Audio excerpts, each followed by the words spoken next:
তো এখন আমি চলে এসেছি কামালপুরে, আর কামালপুরের যে জায়গাতে আমি দাঁড়িয়ে আছি সেই জায়গাতে কিন্তু তৈরি হচ্ছে পৃথিবীর সবথেকে বড় দুর্গা প্রতিমা। তো আমার পেছনে দেখতে পাচ্ছ এখানে কিন্তু কাজ চলছে, প্রচুর লোক কিন্তু একসাথে এই দুর্গা প্রতিমাটি তৈরি করছে। তো চলো এবার আমরা এই দুর্গা প্রতিমাটির কাছে যাবো, আর কাছে গিয়ে কী কী কারুকার্য হয়েছে আর এখন কী কারুকার্য বাকি আছে সবটাই তোমাদেরকে জানাবো, আর তোমরা কিভাবে এখানে আসবা সেটাও তোমাদেরকে জানাবো। তো চলো সরাসরি ওখানে যাওয়া যাক। তো এখন সামনে যে স্ট্রাকচারটি দেখতে পাচ্ছ এটি কিন্তু অসুরের স্ট্রাকচার, আর দুর্গা প্রতিমাটি তৈরি হচ্ছে কিন্তু ঠিক ওই জায়গায় তোমরা পা দেখতে পাচ্ছ।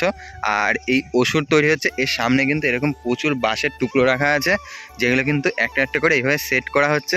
আর এই বাঁশের সাথে কিন্তু এরকম সুতো দেওয়া হয়েছে, আর সুতোর পরে আবার এরকম নেট দেওয়া হয়েছে। দেখতে পাচ্ছেন নিচের দিকে কিন্তু নেট দেওয়া অলরেডি শুরু হয়ে গেছে। আর এখানে আর একটা প্যান্ডেল করেছে, মানে ওখানে সব যারা কর্মচারী তারা কিন্তু আছে, আর এখানেও প্রচুর কর্মচারী কাজ করছে। তো সবটা এখন তোমাদেরকে দেখাবো। তো চলো আস্তে আস্তে আমরা ভিতরের দিকে যাই। ভিতরে যাওয়ার আগে তোমাদেরকে একটা জিনিস দেখাই, এই অসুরের স্ট্রাকচারটাই এত বড় তৈরি হচ্ছে, তাহলে কল্পনা করে দেখো যে এই দুর্গা প্রতিমাটি কত বড় হতে চলেছে।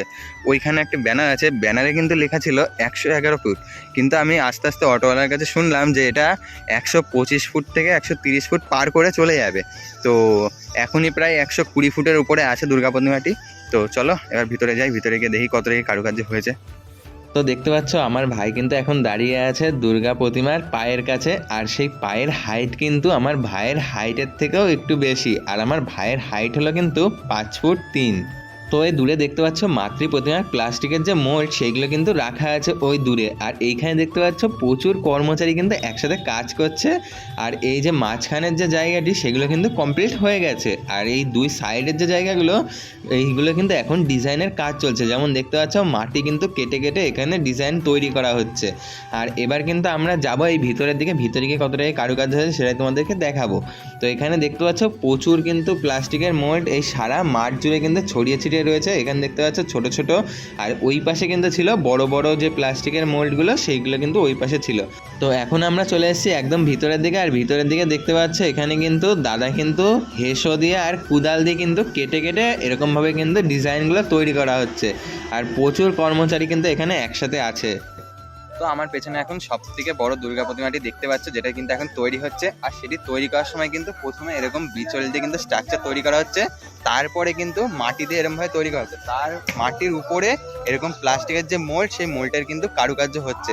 আর সেই মোল্ডগুলো কিন্তু এরকম টুকরো টুকরো করে রাখা হয়েছে, আর এই মাঠের কিন্তু চারিদিকে ছড়ানো আছে এই মোল্ডের টুকরো।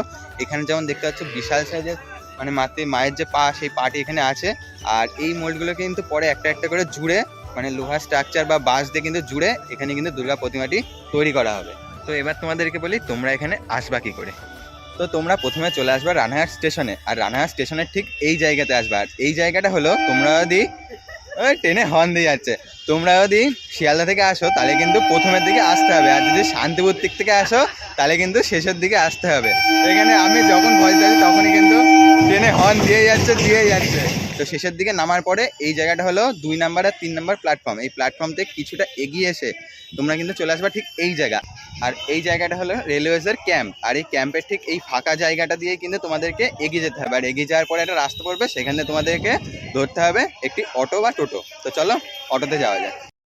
তো আমরা কিন্তু এখন চলে এসেছি অটো স্ট্যান্ডের কাছে, আর এই অটো স্ট্যান্ডে দেখতে পাচ্ছ প্রচুর অটো দাঁড়িয়ে আছে। আর এর মধ্যে যে অটোটা কিন্তু কামালপুরে যাবে সেই অটোতে তোমরা উঠে পড়বা। আর রানাঘাট স্টেশন থেকে কামালপুর যাওয়ার সময় লাগবে 45 মিনিট, আর ভাড়া নেবে কিন্তু 30 টাকা। তো একটু আগে কিন্তু আমরা এই অংশটাকে দূর থেকে দেখছিলাম, এখন তোমরা কিন্তু একদম সামনে থেকে দেখতে পাচ্ছ। আর এটা হলো কিন্তু পায়ের অংশ, আর এই পায়ের উপরেই কিন্তু এরকম সুন্দর সুন্দর কারুকার্য করা আছে। আর এই অংশটাকে তৈরি করার জন্য কিন্তু নানা রকম কেমিক্যাল এবং পাতলা প্লাস্টিকের কিন্তু চাদর ব্যবহার করা হয়েছে। সেই চাদরগুলো কিন্তু একটার পরে আরেকটা সাজিয়ে এই অংশগুলোকে তৈরি করা হচ্ছে। তো এখন তোমরা দেখতে পাচ্ছ এই জায়গাতে কিন্তু দুর্গা প্রতিমার যে সাইডের অংশগুলো সেই অংশের এখন ডিজাইন তৈরি হচ্ছে। কর্মচারীরা কিন্তু মাটি দিয়ে এরকম ফার্স্টে ডিজাইন তৈরি করে নিচ্ছে, তারপরে কিন্তু প্লাস্টিকের এই মোল্ডের কাজ হবে। তো এত সময় তো আমি তোমাদেরকে ছোটোখাটো স্ট্রাকচার দেখালাম, এইবার দেখাবো পুরো দুর্গা প্রতিমাটি কেমন হতে চলেছে। এই যে এখন সামনে দেখতে পাচ্ছ এই রকম কিন্তু 125-30 ফুটের কিন্তু দুর্গা প্রতিমাটি হতে চলেছে।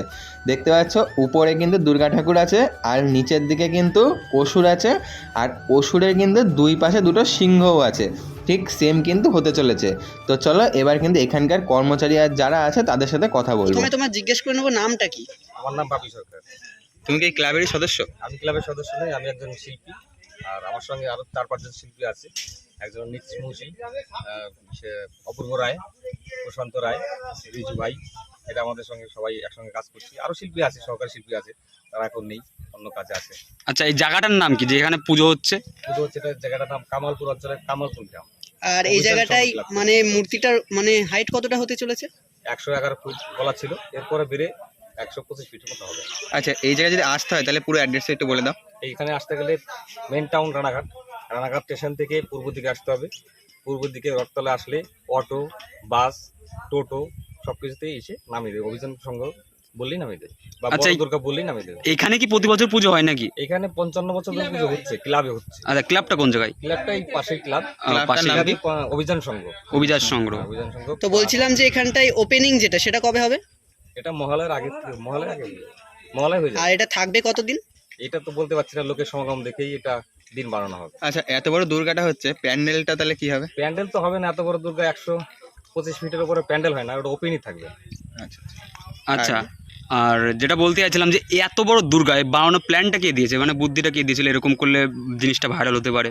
মাতি ভাইরালের জন্য এরা করেনি খুব সম্ভবত, হুম, এই ক্লাবের সদস্যরাই মানে মাথায় নিয়েছে এটা বড় পুজো করবে। বড় পুজো করবে। বড় পুজো করবে, হ্যাঁ। বড় পুজো করতে গিয়ে এখন দেখলো যে বড়ই যখন করবো তাহলে সব থেকে বড় করবো। সব থেকে বড়, সবথেকে ভারতবর্ষের সব থেকে বড় পুজো, ভারতবর্ষের শুধু নয়, বিশ্বের সব থেকে বড়। বিশ্বের সব থেকে বড় পুজো। দেখা গেল প্রথম হয়েছিল এই দেশপ্রিয় পার্কে, অষ্টাশপুর, হ্যাঁ। অনেকেই দেখতে পাইনি, হ্যাঁ, যে কোনো কারণে দেখতে পাইনি। হুম, এইবার এরপরেও এই রেকর্ডটা ব্রেক করেছে ইসে, মরিচাসে।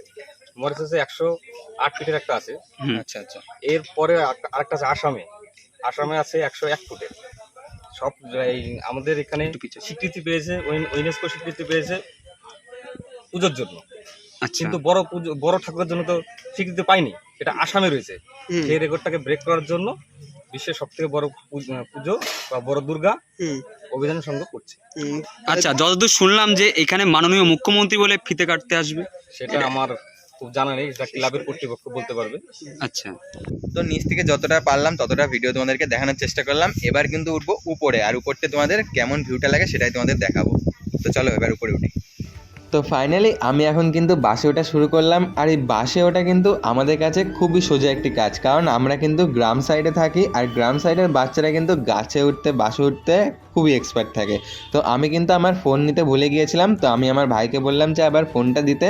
তো ভাই ছিল নিচে দাঁড়িয়ে, আর নিচ থেকে কিন্তু ভাই আমাকে ফোনটা দিল, আর সেই ফোন কিন্তু আমি পকেটে পুরে নিলাম। আর পকেটে পুরে কিন্তু আবার শুরু করলাম বাসের উপরে উঠে পড়া, কারণ এই বাসে কিন্তু আমি অর্ধেক পর্যন্ত পৌঁছেছিলাম, এরপরে উঠতে হতো আমাকে এই জায়গায়।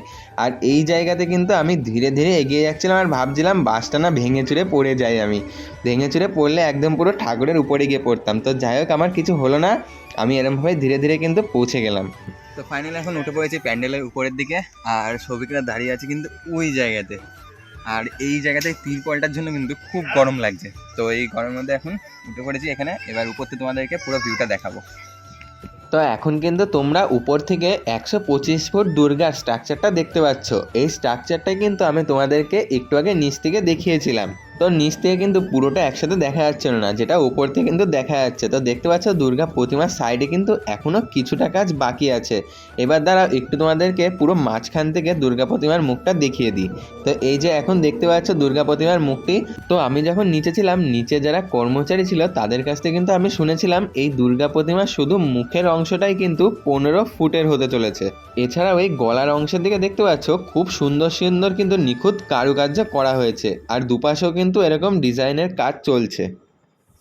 তো আজকে আমি পৃথিবীর সবথেকে বড় দুর্গা প্রতিমাটি তৈরি হওয়ার কিছু ক্লিপ তোমাদেরকে দেখালাম। আর এই দুর্গা প্রতিমাটি ফুল কমপ্লিট হওয়ার পরে কিন্তু আমি আবারও আসবো, আর সেই ভিডিওটাকে দেখার জন্য কিন্তু অবশ্যই চ্যানেলটাকে সাবস্ক্রাইব করে রাখতে হবে। তাই অবশ্যই সাবস্ক্রাইব করে দিও। দেখা হচ্ছে পরের ভিডিওতে।